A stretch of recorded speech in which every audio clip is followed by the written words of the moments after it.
Good morning, everybody. We're about a minute away from the top of the hour, and we're just getting ourselves ready to be live on Instagram too. So if you're joining us from Facebook or LinkedIn or YouTube, hello and welcome, or Twitter, X, we welcome you too. And if you're going to be joining us from Instagram, we will be welcoming you in a moment. Here we go. The feed is now live. Okay, so we are live everywhere.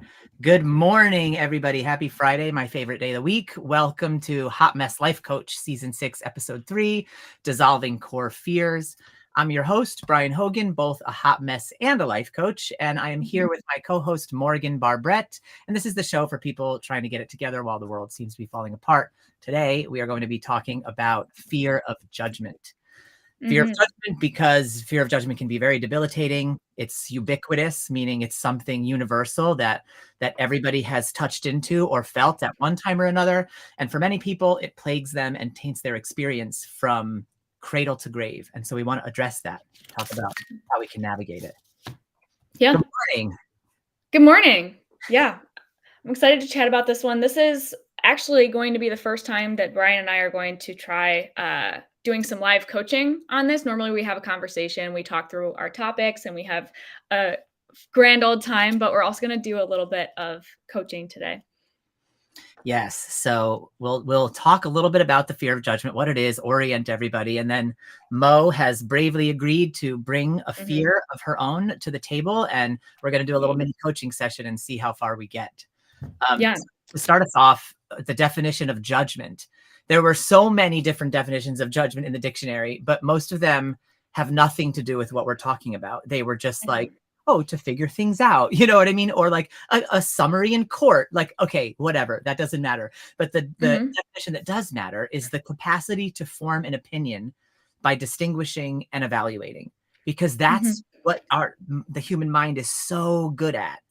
The heart doesn't judge, actually. It's not judgmental like our core nature, but our mind has to have judgment in it, because evolutionarily, judging things, evaluating between things, and making those distinctions kept us alive. In fact, not only did it keep us alive, but it kept us alive to judge and evaluate negative things more often and more quickly and more thoroughly than to evaluate positive things. So over time, not only have we instilled within ourselves this knowing about how judgment saves our lives, but we've also instilled within our body this knowing that judging the negative and identifying it quickly and first saves our lives. And so that was super helpful, right? Back in the day of being chased by tigers and, all of that. But in today's society, it's not as helpful to have, that's called a negativity bias. That's what psychologists call it. It's not as helpful to have this negativity bias where our mind is so focused on the negative events and so focused on judging them so as to protect us from their reoccurrence. So then we end up with this judgmental mentality, which backfires, because that judgmental mentality, it's a reflection. If we're judging things all of the time, of course, we are going to assume then that we are also being judged all the time. So fear of judgment comes from the mind's ability to judge. And so we make this assumption that because we're judging all the time, we're being judged all the time. Even if our judgments aren't mean or unkind, we will assume that the ones coming towards us are, because of the negativity bias. Yeah. So I want to talk about just a little bit of like the makeup or the experience of a fear of judgment. So when we talk about fear of judgment, what we're really talking about is we have a desire to be perceived positively. And so anytime that we worry that another person could perceive us in a light or from an angle that isn't what we prefer, that is a fear of judgment. So if I'm worried that somebody is going to think that I'm irresponsible, if I'm worried that somebody's going to think that I'm unintelligent or like crazy, or worried that they are just not going to like me or think that I'm not, fun to be around, like all of these things, any concern that someone perceives you disfavorably is a fear of judgment. And when we experience this, I just want to talk about like what's kind of happening in our brains and usually why this exists. So I think there's kind of 3 pieces to it. That first piece is just that we have a desire to be perceived positively, which is, evolutionarily beneficial. Like, our bodily makeup and instincts kind of recognize that if other people don't like us, that could be a threat to our survival, because human beings are social creatures and we really dependent on our communities and our connections in order to survive. And so if you feel like you're going to be perceived disfavorably, it kind of feels like a threat to your survival, right? Yeah. So that's the first piece, is a desire to be accepted, a desire to be seen positively, favorably. And then the second piece is a usually subconscious worry that if someone else believes or thinks something negatively about me, I'm going to have to say this twice so it makes sense. I will worry that what they think somehow means something true about me. Hmm. So, if someone thinks that I'm not fun to be around, I worry that that means I'm not fun to be around. I worry that what they think is true, and that's what makes that fear powerful. But in some cases, some people might say, okay, like, I'm worried that somebody thinks this about me, but I don't actually believe it's true. And in that case, what we're really worried about is we're worried that what that person thinks of us is going to have consequences for us. Hmm. So, for example, a lot of times, we fear judgment from people who are like authority figures or peers, right? So, if we're worried about, let's say, a boss thinking that we're not responsible or we're not mature, then we might worry that that could impact like my performance review negatively. It could like prevent me from like getting a raise, or in the case of an interview, that's a place where a lot of people fear judgment, Hmm. because it's literally a situation set up to judge you. Yeah. Like, they'll fear how the interviewer will perceive them because it affects their ability to get a job. But Yeah. also, for worrying like enough for this job, making it mean something about you, making it mean that it's true. So there's these two kind of reasons why fear of judgment has a charge to it. It's either because I believe that if they think that about me, it might be true and that scares me because I want to be perceived favorably, or because other people's opinions of me will impact the way that I'm treated and potentially impact the opportunities that I have access to in my life. Yes. So in a sense, I'm glad you're drawing this distinction, because the first one, right? Like, worry that it might be true. That's like the real core fear of judgment itself for me. And this other Mhm. one, it's the fear is related to the judgments, but the fear itself sounds like the fear is of consequences. The fear is of the fact that this authority is judging me. So I'm afraid because of their authority, Mhm. because not because of their judgment, right? So it's like a Yeah. slightly different thing. Like I'm fearing that their judgment will impact me consequentially. I'm Yeah. not afraid of their judgment itself in that case. Does that make sense? Well, yeah, and it could also be a peer. It doesn't have to be necessarily like an authority figure, because like a consequence could be like, I feel less like I'm a part of a group. I feel Hmm. less accepted because my peers think blank about me. So in that case, like, they're not quite an authority figure, but they still are somebody that can impact your access to resources, opportunities, and otherwise like acceptance and love. Totally. Yeah. So authority, maybe in the broader sense, like anyone where there's a power dynamic, even an equal relationship, there's always what's at stake. What you're describing is like a reputational thing, right? So Yeah. it's like, if you judge me falsely, even if I don't believe it and it doesn't hurt my feelings, if other people believe your false judgments, that will have a Mhm. negative impact on me. Is that, Yes. yeah, Yep. that makes Exactly. total sense. Right. Yeah. So that's like there's this layered thing with Mhm. fear of judgment, because if you're fearing the judgments of others because you worry that they might be true, that's all within you. And that's there's really agency there, even though that's hard, because you can work through that on your own. This other dimension of it is something that then needs to be worked out in your community. That's Mhm. a whole nother uh, way to skin this cat, right? So to speak. Yeah. Exactly. Yeah. Yeah. So we kind of talked about what's happening internally, what we're actually experiencing. But what are kind of the symptoms, or how does a fear of judgment show up in our behavior? Yeah, that's a great question. So some of the things that popped up in my research this week were that the fear of judgment blinds you. In a study that I read, what Mhm. essentially they were evaluating um people's like self evaluate, like how much they feared negative evaluation. That's what they call fear of judgment in psychological circles, fear of negative evaluation. Super clinical boring language.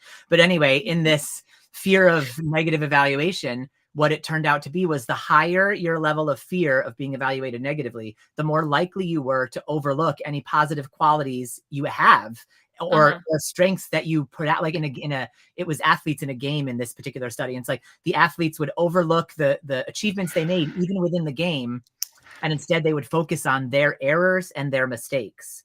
Even Yeah. if they didn't egregiously lose the game, like they could still win the game, but the fear of judgment would blind them to their own positive qualities. That's literally what would happen, right? They would focus on and evaluate themselves more negatively because of their fear of judgment. There was a scale they used to measure the levels of fear of judgment. So they did this very like scientifically data oriented to see. Mhm. Another one is that the fear of judgment hobbles you. Like, so not only does it blind you to your strengths, it actually makes you more likely to make errors and perform badly if you're judging that you're going to. So it's like the assumption that I suck and will perform badly works itself out in the reality of sucking and performing badly, right? So it's a Yes. self-fulfilling prophecy. So self-judgment has this Mhm. cyclical loop quality, Groundhog Day thing about it, right? Yeah. 'Cause then like, if the fear of judgment and that stress and, like, I guess, activation in your nervous system, like, causes you to do the thing that you were afraid was going to happen, Yeah, then you start to believe it more intensely about yourself, and it gets harder to get out of that loop because now yeah, you're worrying even harder that you suck, and then more likely to suck, and then believe harder that you suck, and it just, like, keeps going. It's so terrible, and it's the same thing with, like, a fear of being, like, not enough.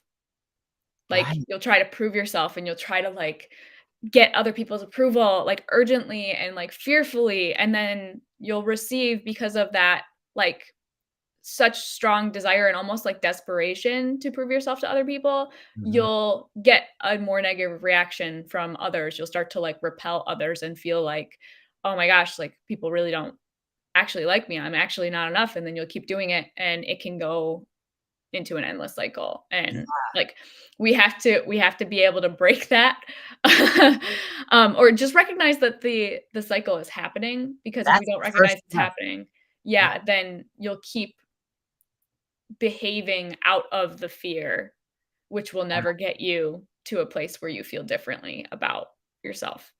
Exactly. So recognizing that pattern is so key because, like you just eloquently described, it's literally a pattern that's a Mhm. spiral, but it's a spiral ever downward when you keep giving into the fear, right? The way to turn that into an Yeah. upward spiral is to show up with courage. Remembering though that courage means you still feel all kinds of fear. Like courage doesn't mean the absence of fear. It means I Yes. notice you, I see you, and I'm going to commit to this other valued driven action anyway. Yeah. That's the thing. That's the way forward, right? So to give an example, I am nervous about this live coaching that we're about to do. I woke up feeling nervous Mhm. about it. I've coached probably hundreds of people, maybe for thousands of hours, and yet I Mhm. still feel nervous. And Yeah. I have this thought in my head, right, telling me, um, what if you don't help? What if it doesn't work? What if you're a fraud? And like these kinds of thoughts still come. And the reason I'm bringing this up is Yeah. because I feel them. Even They when you make have the skills, even when you have the skills, they're still there. even I'm when it's still not true. God, and my mind is filling me with those thoughts. It's been filling me with those thoughts all morning. And I can witness that phenomenon. The trick is to notice the unpleasant thoughts, but not to be thoroughly identified with them as in their truth. I believe them. So instead of Yeah. believing them fully, I just notice them. They're there. They're inviting me to have a freak out. And I'm Yeah. just declining the invitation to have a freak out. And instead I'm going to show up and coach Mo. My palms Yeah. are still sweaty. My heart is still beating a little faster than it would Yeah. normally beat, right? So it's like, this is what we mean when we say the fear doesn't leave you. The courage doesn't replace the fear. The courage just puts an engine behind the fear so you can move forward with the fear anyway. And so that's what we're about Mhm. to do. Yeah. Yeah. Yeah, and that's one of the things that we often do in coaching is we'll notice that a thought is there, and then create a little bit of separation from it. So you may have the thought like, oh, like I don't know how this coaching is going to go, or I'm afraid that I'm not going to help. But then we can take a step back and say, okay, that's a thing that my brain is saying, but that doesn't mean that it's true. Like just because I'm Mm. fearing that this won't be helpful doesn't mean that that has any real bearing on reality. And but if you were to completely give up or give into that fear, then you're going to be less grounded and you'll be less able to help. Yeah, exactly. And the beauty of it too is like, it's not even necessarily having to compete with whether the thought's true, because sometimes some thoughts are true, right? Potentially, like, Yeah. I will die one day. That's true. Yeah. There's no getting around that. And yet, Mhm. if I decide to live with full identification in that thought and let it Yeah. control my behavior, then the thought is now ruling me and it's keeping Yeah. me. But so it doesn't matter that it's true or not. It can be true. And I'm going to decline the mind's invitation to freak out about it being true and get on with my day, get on with my life, get on with my meeting, whatever it is. Yeah. Yeah. Easier said So, than done, but we practice. It's practice, everybody. These are always aspirational things, and even us coaches still screw it up daily. So yeah, right. So, do you want to jump in with that then? yeah, for sure. Okay, ready to coach. And Okay. something that I want to note is anyone who's watching, it actually is super beneficial to listen to another person being coached because you can always go in with the mind of like, how could this apply to me? So even if you have a different fear of judgment than the one that I have and the one that I'm going to share, um, you can still imagine being asked the same questions for your own like unique brand of fear of judgment and apply it to yourself as if you were the one being coached. So while it's not quite as like direct, there is still always something to be gained from experiencing another person being coached. Yeah, good point. I'm so glad that you said that. Okay, so then let's dive in. So, good morning, Mo. What is on your mind today around judgment? Fear of judgment. So one of the fears of judgment that I have dealt with in my life that has been kind of a thread from when I was a kid, even through now, is I have had a fear of being perceived as unintelligent. And the way that that has shown up for me is I have always been kind of an overachiever. I always wanted to be like doing things right in school academically. And so I tried really hard at school. I tried really hard to like learn things quicker than my peers if I could, so that I wouldn't risk being seen as dumb. Yeah, okay. And so that fear of being perceived as unintelligent, do you notice it showing up anywhere in your present day life? Yeah. Can you give me a situation Um, without being too vulnerable? Yeah. So one of the ways that this has shown up is I like to play board games, and that's like my hobby. And sometimes I'll find myself when I go to play board games with my friends, I will get a little bit anxious if I'm not understanding the rules, like when we're learning a new game, and I worry that um if I don't get the rules quick enough, that I'll be seen as like less intelligent than the other people in the room. And so it becomes, even though I really enjoy games, I have to fight this like anxiety because um yeah, I have to like fight that fear and that anxiety and that worry that other people are perceiving me that way, because I part of me recognizes like that's just a thought. Like my Mhm. friends don't think that I'm dumb. There are plenty of other evidence and examples as to why I'm not. But in that moment, I'm like, oh my god, if I don't get these directions, if I don't understand the strategy of the game soon enough, then I'll be perceived as less intelligent. Yeah. So is there an example of a time, maybe in the last week or two, since I know you play board games quite a lot, where you were introduced to a new board game and you started to feel this not quite getting the rules thing? Yeah, we were playing. I was just playing this with my partner, and it's like a duel game, Seven Wonders Duel, and it's just a two-player. And there were a lot of moving pieces and like new symbols and things, and I just wasn't putting all the pieces together, and so I started to feel kind of frustrated because even though like there was no pressure, and my partner definitely doesn't care how quickly I get it, I still was putting pressure on myself to get it and get it quickly, and that negatively impacted like my ability to enjoy the game because I was worried about not getting it. Yeah. And when you were in that moment feeling the pressure, if you can go back, can you pinpoint what was that pressure saying to you? Meaning, what were the thoughts going through your head? It was mostly just like an urgency, like I need to get this, I need to get this. Yeah, okay, I need to get this, right? And if you I'm curious that I need Mhm. to get this. Do you when you hear that voice in your head, whose voice does it sound like?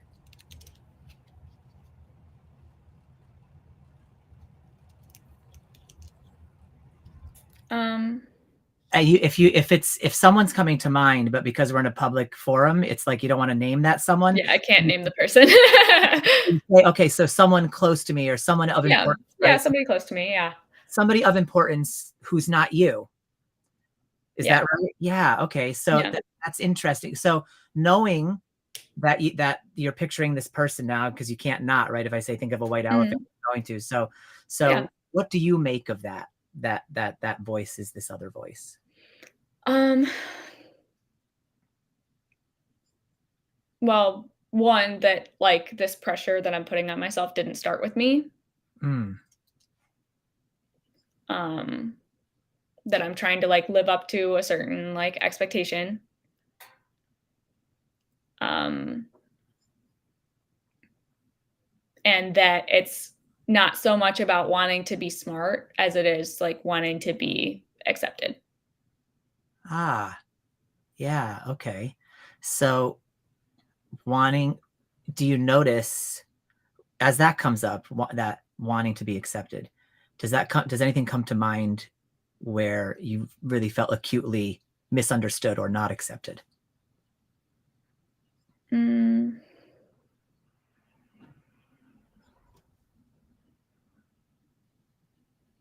no, I don't know. Yeah, no, no, no, that's okay. So as we're talking this through and we're coming sort of to the idea that the pressure is related to a fear of not being accepted. Do I have that right? Yeah. Rather than a fear of necessarily being judged, hearing that back, what's coming to your mind about that situation with the board games, if anything? Um, well, if I were to, like, step back and not be actively in the fear, I could see that in that situation, I was not at risk of being not accepted.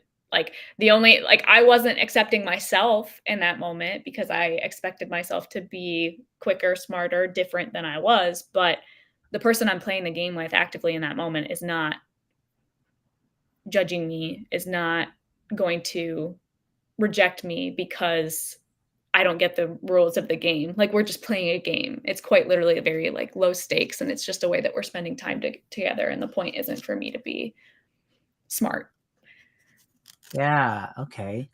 So w- w- as we're talking about this, I'm wondering what would be a really useful shift for you around this fear and pressure that comes up when you're playing board games and you'd rather just enjoy. Yeah, I think, part of it's, like, I wish that I knew in my whole body that, like, that's not what it's about. Like, it's not about being intelligent, but the other part of it is I wanna be able to let people think that about me. Like, if somebody does think I'm unintelligent, I wanna be able to let them have that without it affecting the way that I perceive myself. But it's kinda complicated because I feel like people don't perceive me that way. It's only me that's perceiving me that way, so Yeah, interesting. Okay, so you part of you saying you wish you knew it in your body, and another part is also saying, or maybe it's the same part, I don't know, but you're saying you want to let other people's opinions of you stand, even if the opinion is an error according to you. yeah.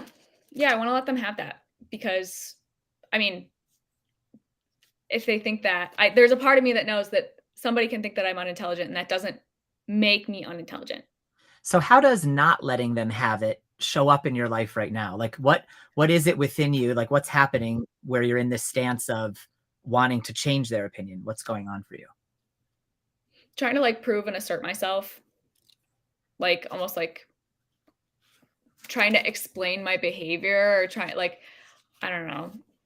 Um Does that prove and that prove yourself thing, is that like a something that's happening within you when you're feeling that erroneous perception, or do you find yourself in your behavior trying to explain? yeah, in my behavior like trying to like explain away like the fact that I'm not getting something. Like, oh, well, I didn't get it because this. Or oh, like trying to justify Ah, okay. when nobody's attacking me. So do you have an example of a time when you recently were explaining yourself and realized maybe in it or later that there was no good reason to be explaining yourself? Um I've had like I'm not going to give like super specifics, but So I've had conversations with like my partner or my parents or other people that are close to me where I'm just trying to like explain where I was coming from when really whatever had happened, whatever moment that I made a mistake or didn't get something or didn't understand, like it wasn't even something consequential or important enough to need an explanation, mm, but because I was worried about being perceived a certain way, then I'm explaining myself, yeah. Yeah. hoping that the other person will accept like my explanation. Um, but yeah.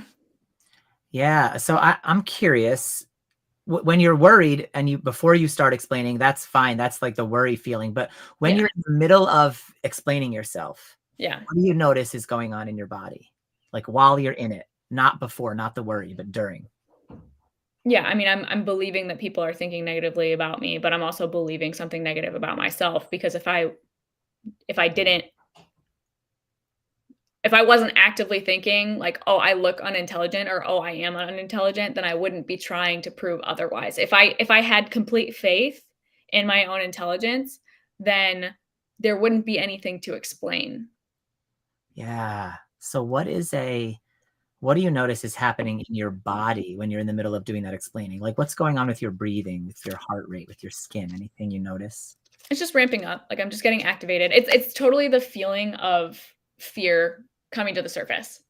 It's just your well, we've talked about this.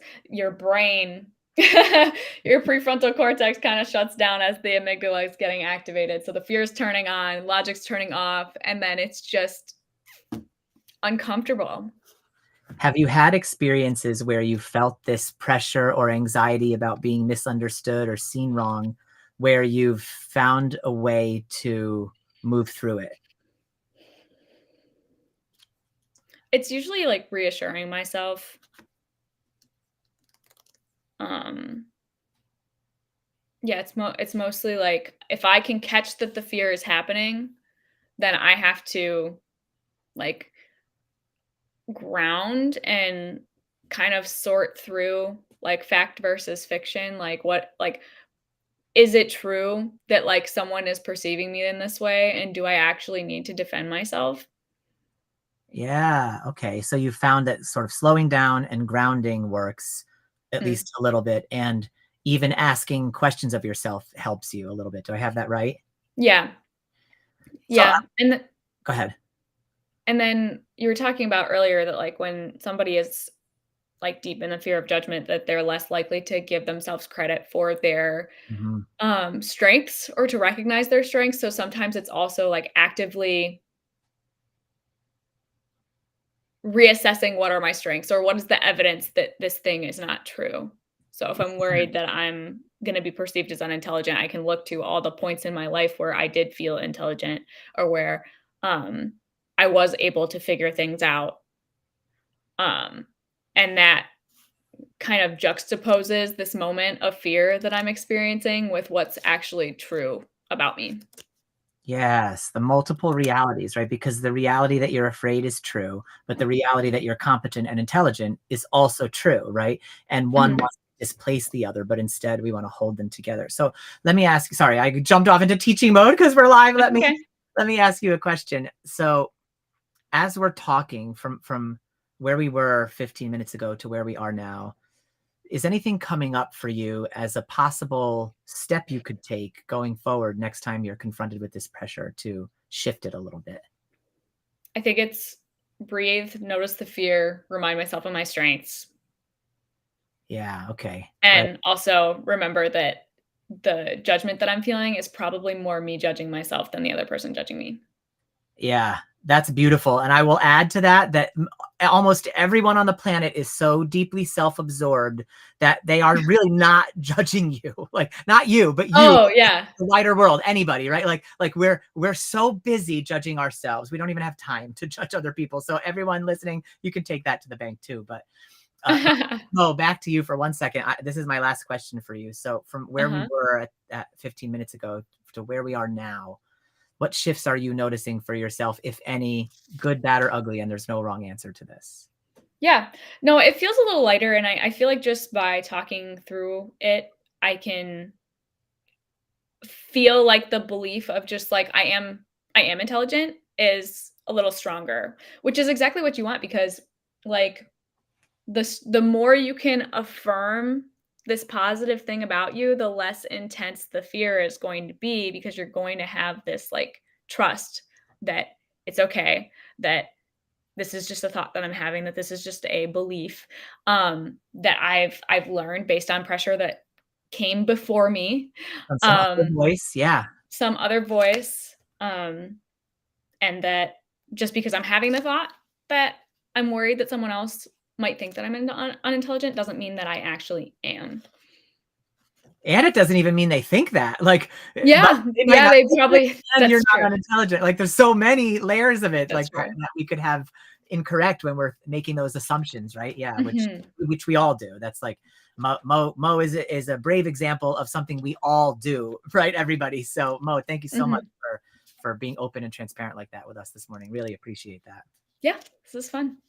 Um, I Go ahead. do wanna share, a metaphor that I use for, like, helping to remind myself that other people think about you, even if they do think something negative about you, that it's not personal Mhm. and that it's not reflective of the truth. So I'm just gonna share, this is something that I like to share in prisons when we do communication, training. So imagine there is a painting on a wall, and there are 2 people, like, standing in the gallery gazing at this painting, and one person looks at the painting and is like, "This is tasteless. This is, like, the ugliest thing I've ever seen. I don't know what the artist was thinking. They have no talent.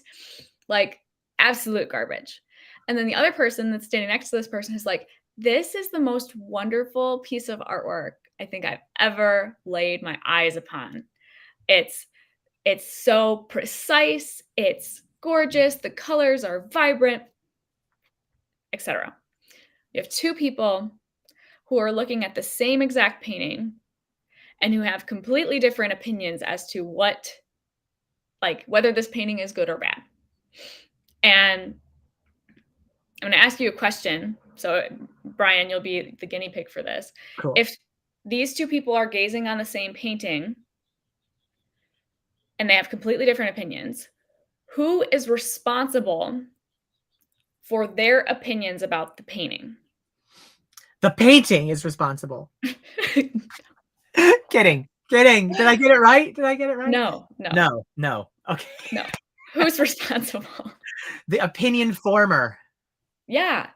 Yeah, and so when we're fearing being judged, sometimes we're worried that who we are and the way we behave, is responsible for other people's opinions of us, but in reality, anyone's opinion, anyone's judgments are going to be based on their own lived experience, probably also based on their own judgments of themselves, their own Mhm. expectations for what it means to be an acceptable or admirable human being, which everyone has different opinions about. So the point is, you and who you are and the way that you live your life is not responsible for or obligated to change the way that anyone else thinks about you. Yeah. That's so beautiful. I like the judgments are based on the opinion former. It's so important because Like it's so, our perceptions are, we think there's like these universal truths, like, oh, we're all going to judge someone the same who murders somebody, right? But actually it's not true. Like a serial killer is going to look at that other serial killer and be like, good on you. How have you not gotten caught in so long? Right? So it's like, they're Uh, not going to judge each other the same way that we're going to judge them, which is like, even though we may not resonate with that, we don't want to be serial killers. Like it's a proof. The point is proven though, that it's yeah, our internal filter that creates the judgment where it comes from. exactly. So yeah, beautiful. Yeah. Thank you for sharing that. Mhm. I'll end with a quote then from the Buddha. A day spent judging another is a painful day. A day Mm. spent judging yourself is a painful day. Hmm. So if you can, let all that go. And Mo, again, thank you so much for your bravery and your openness today. And everybody else, thank you for being here, for listening, for tuning in. We appreciate you all. And we will be back next week to unpack another fear. Probably I'll get some coaching. And so tune Mhm. in at 9 Eastern next Friday morning. Until then, be hot, be messy, and be blessed. Much love, everybody. Bye.